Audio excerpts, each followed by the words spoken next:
Gather round for a spine-tingling tale of terror. Tonight we delve into the bizarre and unsettling world of a man whose night in the woods turned into a nightmarish ordeal. Very horrible indeed. Meet Bobby O'Boobledon, a man with a peculiar passion for, well, you'll see. Bobby was known in his village for his eccentric ways and his love for the great outdoors. He often ventured into the woods, seeking solace and inspiration from nature's embrace. It was a moonless night when Bobby decided to take a stroll through the dark, ominous woods. The air was thick with the scent of pine, and the distant hoot of an owl echoed through the trees. Bobby, undeterred by the darkness, walked deeper into the forest, his footsteps crunching on the fallen leaves. Suddenly, his gut churned like a washing machine on overdrive. Bobby doubled over in pain, clutching his stomach as a wave of discomfort washed over him. He knew he needed to find a spot to relieve himself, and fast. Bobby needed to have a shet.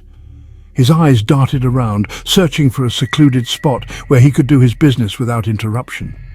The urgency of the situation was written all over his face, and he didn't want it written all over his pants. He squatted down, trousers at his ankles, and let nature take its course.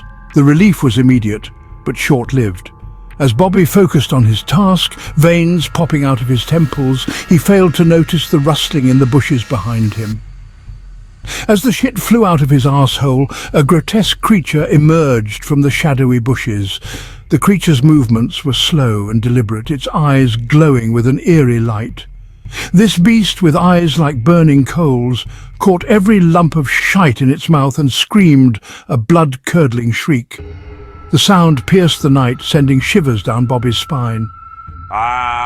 You fucking cunt, you fucking cunt. You did a big horrible shit in my fucking mouth, you fucking cunt. The creature's voice was filled with rage and disgust, its words echoing through the forest. Bobby's eyes widened in sheer terror, and his rectum, well, it became telescopic in an instant. The overload of fear caused his body to react in the most unexpected way. The force of his anus hitting the forest floor was so intense it shot him straight into the sky. Bobby felt a rush of wind as he was propelled upward, his body defying gravity, his now blasted-out anus flapping in the breeze behind him. It was destroyed, prolapsed, and distended. It looked like a fucking windsock. As Bobby soared like a human cannonball, he found his voice. The absurdity of the situation hit him, and he couldn't help but shout out in defiance. Piss on your filthy cunting earlobes, you wanky little shit muncher. Make sure you fucking chew that up properly. There were some fat chunks of fecal in there, you dirty bastard sniffer. Some fat fucking chunks for you to choke on. Woo!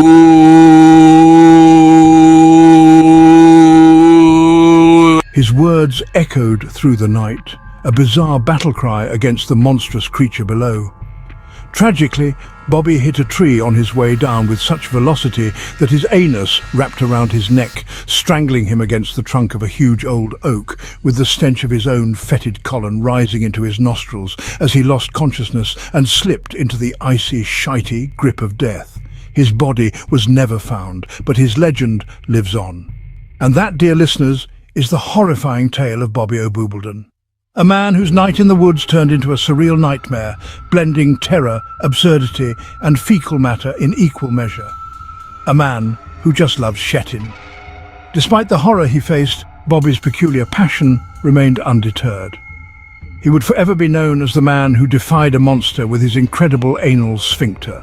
Shame he couldn't defy it himself either. So next time you find yourself needing a dump in a dark wood, remember Bobby and his telescopic rectum.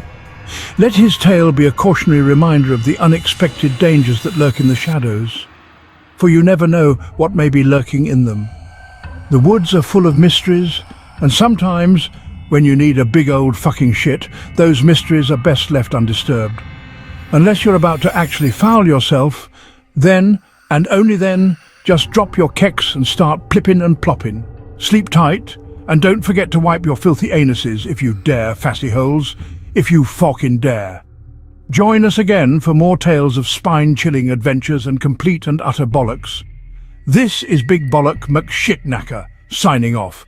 Until next time, stay curious and stay cautious. Curious, cautious, curious, and fucking cautious, you fucking bollock lickers, cunts! Fuck ye!